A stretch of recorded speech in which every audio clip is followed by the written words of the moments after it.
मातीला सलाम करून आपल्या सर्वांच्या समोर उभा आहे.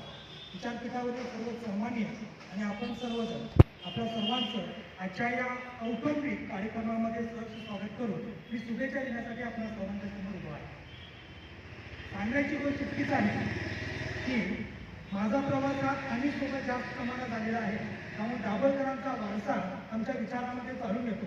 माझ्या लग्नाला सुद्धा दाभोळकरांचे जे सेक्रेटरी आहेत अनिल चव्हाण सर यांनी माझं लग्न लावलेलं आहे की महात्मा ज्योतिबा फुले या एका विवाह पद्धतीने. आणि याच माणसाच्या विचारधारेवरती चालत असताना डॉक्टर प्राध्यापक प्राचार्य अच्युतमणी सरांना नरेंद्र दाभोळकर हा पुरस्कार मिळतो. हा फक्त सरांचा सत्कार नाही तर या निपाणी गावचा सत्कार आहे असं मला म्हणावं वाटतं. त्याचे कारण असं आहे त्यांनी केलेलं कार्य आणि कर्तृत्व फार मोठं आहे. त्यांचा इतिहास पाहिला गेला तर आमचं वय नाही तितकं त्यांची चळवळीचं वय आहे. कारण 50-50, 60-60 वर्ष ही माणसं समाजासाठी झिजत राहिली आणि त्याचं ते प्रतिफळ आहे असं म्हटलं तर काही वावगं ठरणार नाही. त्याच पद्धतीनं राजूअण्णा वटर साहेब हे उद्योगपती तर आहेत पण समाजकार्यामध्ये आल्यानंतर डॉक्टर बाबासाहेब आंबेडकरांच्या विविध गावांमध्ये जे जे कार्यक्रम होतात, जे जे भवन निर्मिती होतात त्याच्यामध्ये सर्वात मोठी भूमिका कोणाची असेल तर राजूअण्णा वटर साहेबांची आहे असं मला इथे सांगणं गरजेचं वाटतं. त्याच पद्धतीनं मी चड्डीवरती असताना आंबेडकर विचार मंचमध्ये आलो, आज पॅन्टमध्ये उभा आहे.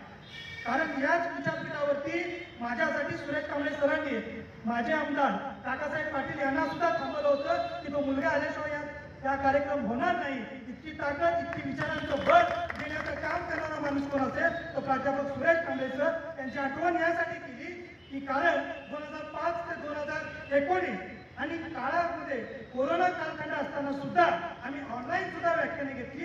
या संपूर्ण कार्याची जबाबदारी सरांनी माझ्याकडे दिलेली होती ती मी योग्यरित्या पार पाडण्याचा प्रयत्न केलेला आहे. आणि या निष्ठावंत कार्यकर्त्यांना प्रेरणा मिळावी, ऊर्जा मिळावी हा उद्देश प्राध्यापक सुरेश कांबळे सरांचा नेहमी असतो. आणि म्हणून त्यांनी सुद्धा 2013 मध्ये डॉक्टर प्राचार्य राजेंद्र कुंभार यांच्या हस्ते माझा निपाणीमध्ये सत्कार केला. आणि तीच निष्ठावंताची फळी आज पुन्हा एकदा पुढे चालू होती. आणि माझे सोबती, माझे मित्र आणि माझ्या घराशेजारचे आमचे माननीय दीपक शेवाळे आज यांना समाजभूषण पुरस्कार, समाजरत्न पुरस्कार हा क्रांतीसूर्य फाउंडेशनच्या तर्फे मिळतो. हा गौरव फक्त आंबेडकर विचार मंच नाही तर तो सुद्धा संपूर्ण निपाणीच्या आंबेडकरी चळवळीतील तरुणांचा आहे असं मला सांगणं गरजेचं वाटतं. आणि या माध्यमातून या सर्वांचा सत्कार इथं होत असताना यांची प्रेरणा घेऊन आम्ही पुन्हा एकदा आंबेडकरी चळवळ बांधण्यासाठी सक्रिय करू. सरांनी जी खंत व्यक्त केलेली आहे ती खंत सर आम्ही मोडून काढण्याचा नक्की प्रयत्न करू इतकी आशा व्यक्त करतो. आणि इतकंच बोलतो, चापकानी वळपे पावसाच्या थेंबाची, वासरानी वळपे गायची, लेकरांनी वळपे इच्छा वाचल्याची. पण सज्जन रसिक श्रोते हो, आपण वाट पाहूया पुन्हा एकदा हे आंबेडकर विचार मंच पुन्हा एकदा खंत बांधून रोवून त्याचं फुलामध्ये, फळामध्ये रूपांतर करून एक वटवृक्ष निर्माण करण्याची मला संयोजकांनी बोलण्याची संधी दिली त्याबद्दल आभार व्यक्त